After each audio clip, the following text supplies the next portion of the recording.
Olá, ouvintes do podcast ACRIM. Eu sou o Diego Renaud de Quaresma e vou receber um convidado muito especial. E desde já agradeço a participação neste podcast.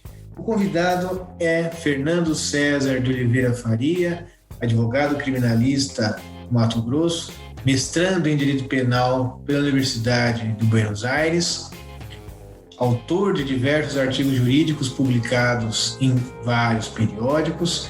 E o tema de hoje, o tema do nosso podcast, é revisão criminal e a sua amplitude no direito brasileiro.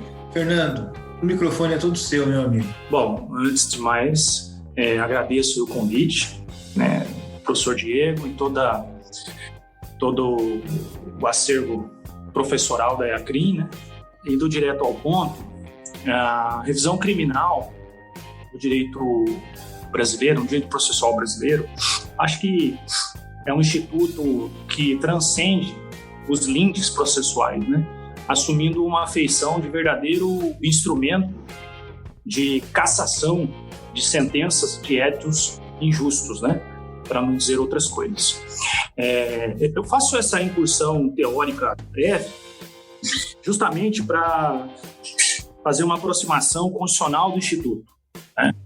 Nós sabemos que a revisão criminal, enquanto Instituto de Direito Processual, ela tem algumas divergências doutrinárias, especificamente sobre a sua natureza jurídica e também a sua colocação se Instituto de Direito Constitucional, ou seja, se o Instituto Revisão Criminal possui ou desfruta de dignidade constitucional, ou se é meramente um instituto vassalo da Constituição, ou seja, um instituto meramente infraconstitucional, com previsão apenas em lei ordinária. Aí aqui a gente cita e lembramos de um importante doutrinador brasileiro chamado Mirabete, saudoso Mirabete, que já nos deixou, infelizmente. Mirabete nutria um entendimento no sentido que a revisão criminal seria apenas um instituto de direito processual. Por que ele dizia isso? Ele buscava extremar a revisão criminal de uma positividade expressa no seio da Constituição. Isso quer dizer que Mirabete entendia que a revisão criminal não tinha assento constitucional. Então a gente tem que entender o posicionamento do Mirabete especificamente dentro da perspectiva histórica a que se inseria propriamente o professor Mirabete. Por muitos anos, membro do Ministério Público, que se não determina o posicionamento dele, no sentido de extremar a revisão criminal de um verdadeiro instituto constitucional, com dignidade constitucional, mas dá um indicativo de que ele pensava realmente porque a labuta dele era no sentido diverso, digamos assim, da proteção dos direitos fundamentais, especificamente ligados à pessoa sujeita ao processo penal oficial. Então, Mirabete dizia que a revisão criminal não tinha dignidade constitucional. Essa posição é uma posição que sabemos todos nós, que é uma posição minoritária, felizmente minoritária, porque os tratadistas, os jurisconsultos, os grandes professores de processo penal brasileiro, felizmente nós temos vários, a revisão criminal se posiciona assim dentro da perspectiva constitucional. Aí vem um outro questionamento que obviamente passou pela cabeça do professor Mirabete. Qual é o preceito constitucional, então, que estabelece a revisão criminal enquanto instituto de garantias? Aí a gente vê uma grande parcela da doutrina fazendo uma indicação positiva ao preceito constitucional que assegura ao condenado um ressarcimento financeiro e talvez uma compensação moral, digamos assim, dentro da perspectiva do direito civil, quando esse cidadão é solapado com um édito injusto, um erro judiciário. Então, parcela da doutrina posiciona que extrai um fundamento constitucional desse preceito constitucional, artigo 5º, salvo engano, inciso 48 da Constituição da República, que diz expressamente que o Estado indenizará o condenado se evidenciado o erro judiciário. E aí, logicamente, a gente conclui disso que o erro judiciário é constatável, obviamente, depois de produzido. E a gente a produção do erro judiciário geralmente se dá com a sentença penal condenatória e talvez necessariamente depois essa sentença condenatória passar em julgado, né? Então, teríamos um erro judiciário materializado em um caso julgado, né? Que a gente costumeiramente chama de coisa julgada. Por que eu faço essa indicação da coisa julgada? Porque a coisa julgada é objeto da revisão criminal, né? A coisa julgada é injusta. Então, o erro judiciário, obviamente, não é aferível, ou pelo menos, logicamente, não pode ser, quando pendente o processo penal. Ou seja, o erro judiciário não cabe dentro do conceito de dispendência, dentro de processo pendente. Por quê? Porque as decisões que estejam, em tese, em desconformidade com a lei penal, dentro da perspectiva garantística, elas devem ser objeto de recursos, né? Daí que se extrema recurso de revisão criminal. A revisão criminal não tem a natureza de recurso, e sim de uma ação autônoma de impugnação.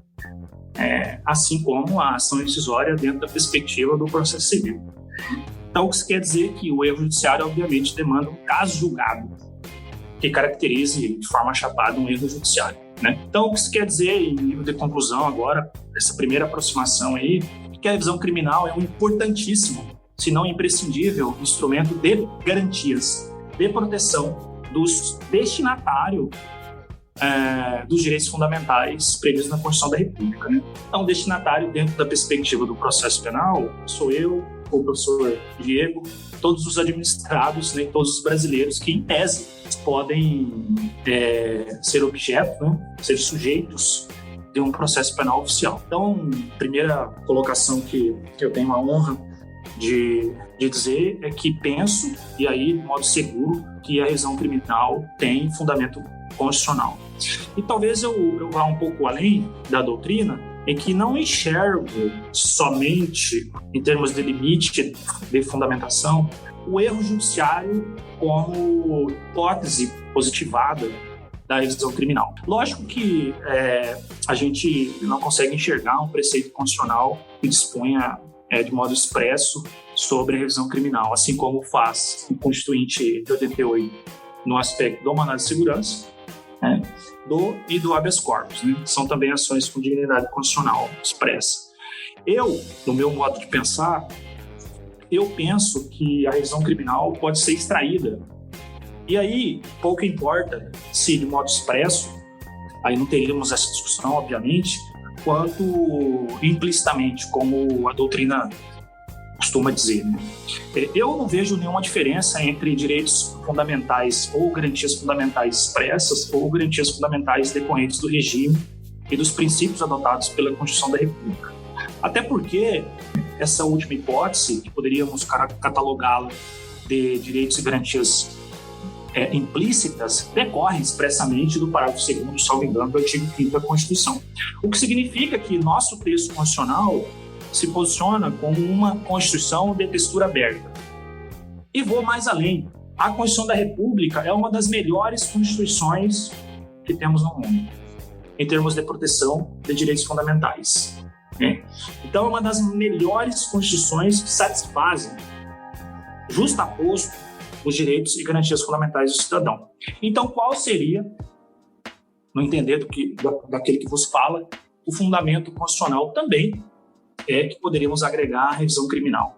Penso eu que o estado jurídico de inocência, ou para muitos, presunção de inocência, ou presunção de não culpa, ou presunção de não culpabilidade, não prefiro chamar esse importante direito supraconstitucional, né, porque é previsto também em diversos tratados e convenções internacionais em que a República Federativa do Brasil é parte, eu costumo chamar de estado jurídico de inocência. Porque o Estado, agora com E maiúsculo, o Estado que detém a competência punitiva, o Estado precisa desconstruir o Estado da inocência, agora com E minúsculo, do cidadão.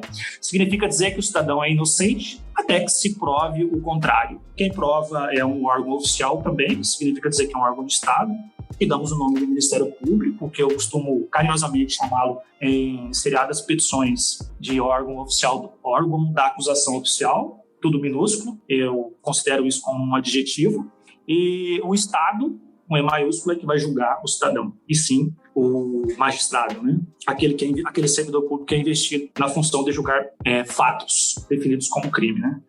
Então, eu também coloco o Estado jurídico de inocência como um fundamento constitucional, me parece seguro. Podemos extrair a dignidade constitucional desse importante instrumento que se chama revisão criminal. Então, professor Diego, na ótica daquele que vos fala, a revisão criminal, além de ser um instituto com dignidade constitucional, ele pode extraí-lo tanto do erro judiciário, até porque penso eu que a revisão criminal cabe em hipóteses outras que não o erro judiciário, propriamente dito, e também do Estado jurídico de inocência. Excelente, Fernando. A perspectiva da revisão criminal é essa mesmo, eu corroboro com a sua colocação. Eu acho que a revisão criminal ela é um instituto de direito constitucional, ela tem previsão constitucional. Então, eu gostaria, dentro dessa ótica, dentro desse escopo de estudo, eu gostaria de perguntar acerca, nós sabemos que no sistema jurídico brasileiro, nós temos a revisão criminal pro réu, né?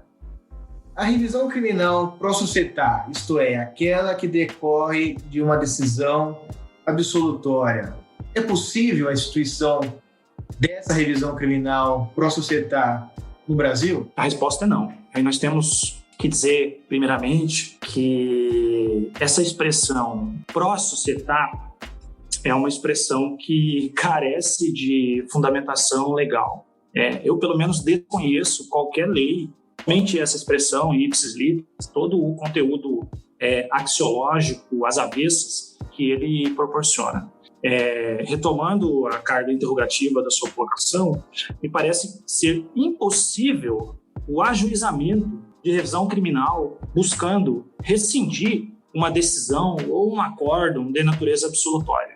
Ou seja, qualquer obviamente que é o órgão da acusação oficial, não pode, de forma categórica, buscar a revisão de uma decisão transitada em julgado com conteúdo absolutório. E aí a gente tem pelo menos duas ordens de fundamentação teórica. A primeira é de ordem principal, é a fundamentação condicional. Nós solicitamos o tema aqui logo do início sobre a natureza constitucional e toda a carga, toda a densidade normativa de natureza constitucional que ostenta a revisão criminal. Significa dizer que a revisão criminal é um direito fundamental do cidadão. E o cidadão é o destinatário único, último e único, da tutela constitucional proporcionada pelo Instituto da Revisão Criminal. Ora, as lições preliminares de direito constitucional, da perspectiva e da historicidade dos direitos fundamentais do cidadão, censura de natureza peremptória de que direitos e garantias individuais não podem ser objeto de vulneração das próprias garantias fundamentais. Então, sendo mais claro, o direito individual serve ao cidadão e não desserve ao cidadão. O direito individual, portanto fundamental, não serve para solapar o cidadão, senão para agregar uma posição jurídica mais favorável. Ora, aí a lógica não nos deixa mentir.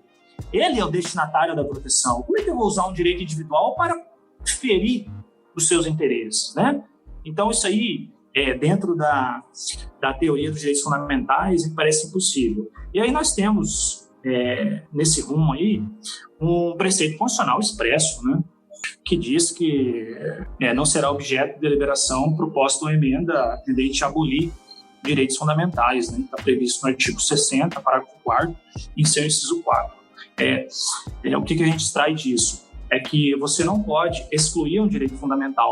Mas se você não pode excluir um direito fundamental, subtraindo, né, a fruição desse direito pelo cidadão, que, repito, de forma repetitiva mesmo, é o destinatário da proteção constitucional, se você não pode excluí-lo, ora, você também não pode utilizá-lo contra o cidadão. Um outro fundamento é de ordem processual, que é decorrente, obviamente, do fundamento constitucional, é que o Código de Processo Penal não admite o órgão da acusação oficial, chamado Ministério Público, tampouco querelante, que funciona como órgão da acusação privada, de se valer desse instituto da revisão criminal. Então, assim, conclusivamente, não existe a possibilidade da revisão criminal para a sociedade. Então, assim, o erro judiciário que determina a hipótese interventiva contra a coisa julgada, contra o caso julgado, ela só pode ser utilizada pelo condenado, né? Ou seja, a revisão criminal pro sociedade é insindicável, absolutamente. Verdade. Na verdade, a gente tem diversos membros do Ministério Público que defenderiam com unhas e dentes esse instituto se fosse possível no Brasil, né, Fernando? Acontece que lei é forma, e aqui no processo penal a forma é garantia, então nós não temos essa possibilidade, né, de revisão criminal pro societá para que venha a digladiar com decisões absolutórias ou que tenha, de alguma forma, favorecido o condenado. Me lembrei de mais uma coisa aqui. A Constituição da República, dentro do artigo 5º, e aí nos assenhorando de uma expressão do direito anglo-saxão, então, o artigo 5º é o nosso Bill of Rights. E dentro do nosso Bill of Rights está previsto, de forma emblemática, eu diria assim, a ampla defesa. Então, assim, nos valendo aqui dos recursos informáticos e campeando algo multiplicado por -1, que seria a ampla acusação, a gente não encontra isso no texto constitucional. Significa dizer que a acusação é limitada. E gosto muito dessa expressão, limite ilimitada dentro do processo penal, porque não me parece que seja um garantismo exacerbado ou, aí eu estou querendo evitar a expressão do nosso digníssimo, no Brasil a acusação é limitada e deve ser assim. Não somente nesse direito fundamental à autodefesa, mas em diversos outros. Por exemplo, a utilização da prova ilícita. O órgão da acusação oficial não pode botar um capanga e invadir determinada casa e surrupiar a prova e depois, como bingo, e pedir a condenação do cidadão. Ora, a gente sabe disso, o exemplo é forçado, é caricato, mas é disso que se cuida. Limitação da atuação do órgão da acusação oficial. Você disse muito bem, o processo penal, forma é garantia. E não é garantia puramente do processo como algo simbólico, é garantia do cidadão. O processo serve como limite à arbitrariedade do Estado. Então não devemos interpretar o processo penal como algo de defesa social, como algo de busca quimérica da verdade real, se não interpretá-lo como limite da violência oficial, assim como o direito penal. Por isso que decorre da frase, que gosto muito de repeti-la, que o direito penal e, obviamente, o direito processual penal, que lhe dá forma, que instrumentaliza o direito penal. Então, o direito penal, o direito processual penal, de modo amplo, o direito repressivo penal, o direito repressivo brasileiro, na perspectiva criminal, tem na linguagem o limite do exercício constitucional, portanto legítimo, da competência punitiva. Então é bom que se diga que a acusação é restrita e a defesa é ampla. Sim, é verdade. A defesa tem a possibilidade de se valer de diversos institutos, inclusive que poderiam se carregados do espectro da acusação, como ilícitos, e mesmo assim buscar um resultado favorável no processo. Eu acho interessante a frase de von List, que dizia que o Código Penal é a Bíblia do criminoso. Eu acho que essa concepção deveria ser ampliada, que o Código Penal e o Código de Processo Penal são a Bíblia do cidadão.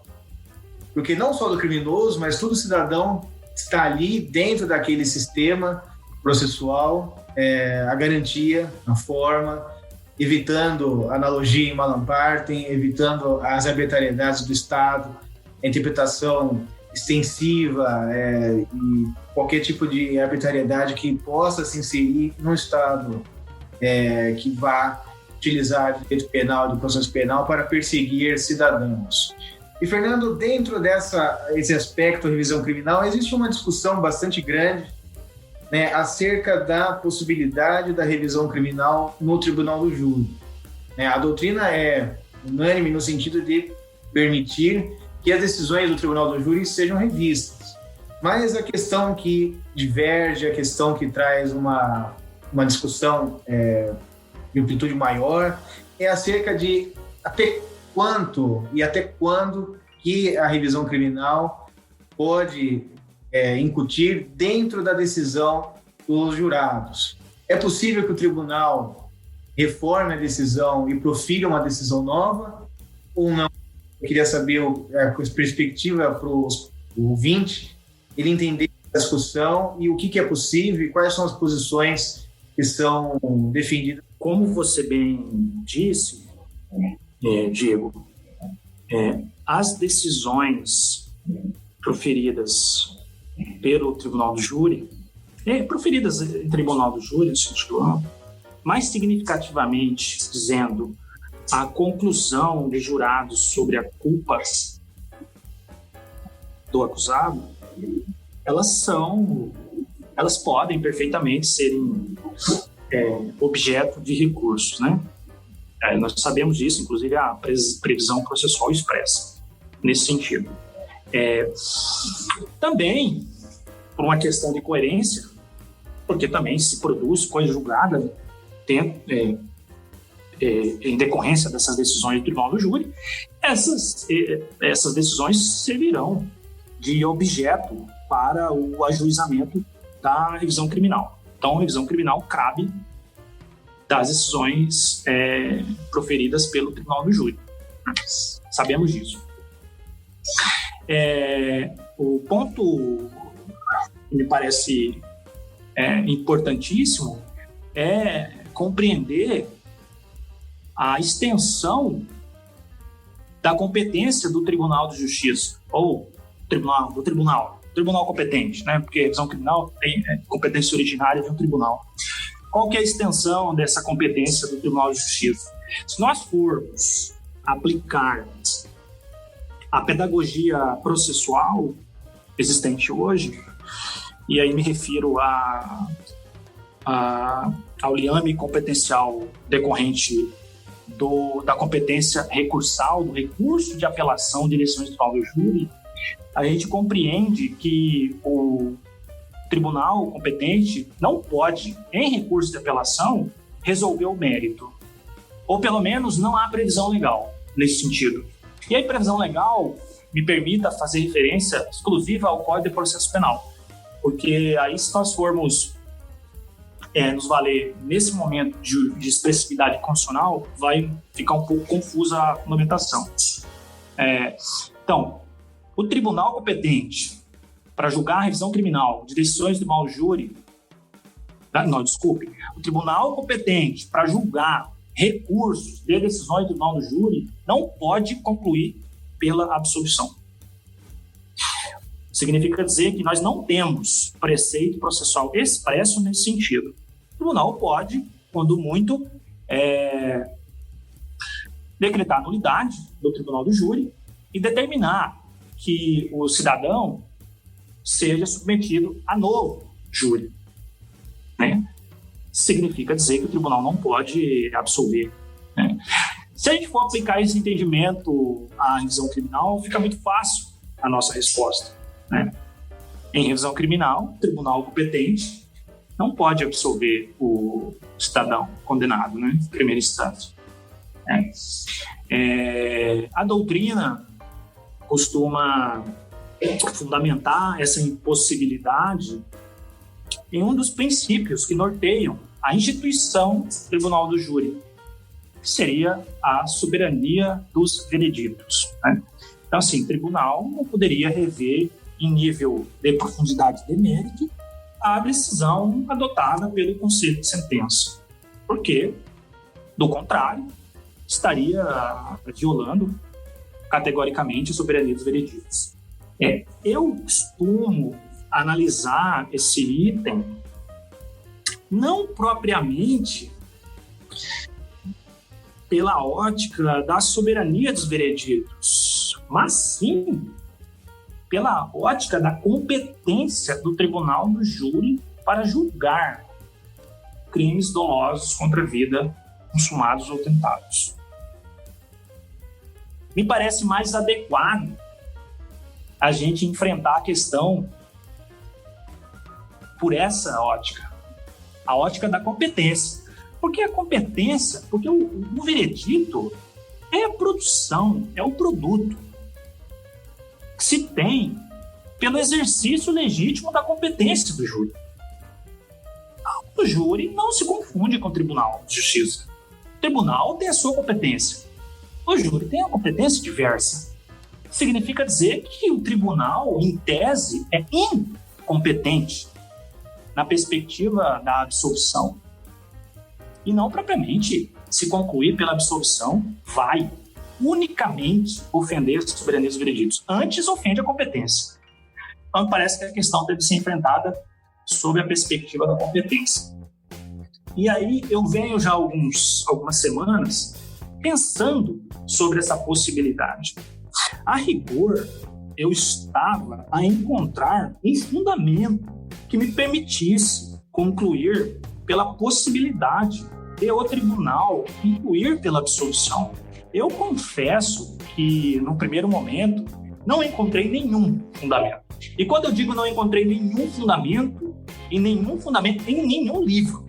Obviamente que eu não tenho um conhecimento enciclopédico sobre o tema e tampouco uma biblioteca tal como desfruta a nossa querida Iacrin, mas tem alguns livros. E os livros são exaustivos ao atacar a soberania dos vereditos. Eu posso citar aqui alguns, como o professor Lute, desfruta do entendimento de que o tribunal é incompetente para reformar em nível de mérito, ou seja, concluir de condenação para absolução quando do julgamento de revisão criminal de decisões do juiz, né? Então o júri, o Guilherme de Souza Nutti, membro do Poder Judiciário e importante doutrinador processual e penal do Brasil, nesse sentido, né?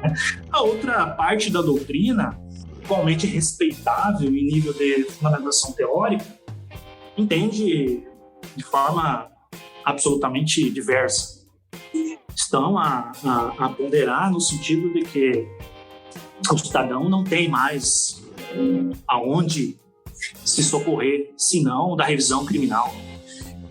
Todos os recursos já foram esgotados que buscavam a alteração da conclusão do tribunal do júri, até porque há uma limitação de ordem processual da utilização do recurso de apelação.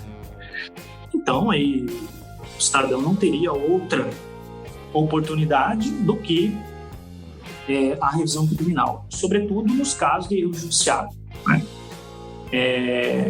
E então o Tribunal de Justiça estaria autorizado nessas hipóteses e concluir pela inocência.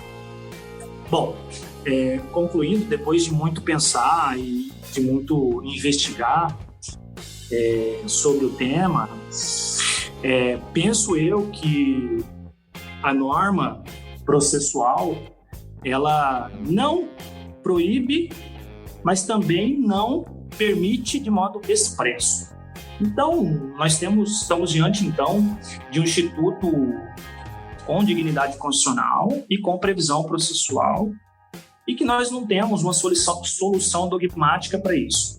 Então, eu não tenho nenhuma dúvida de solucionar um impasse a favor do condenado.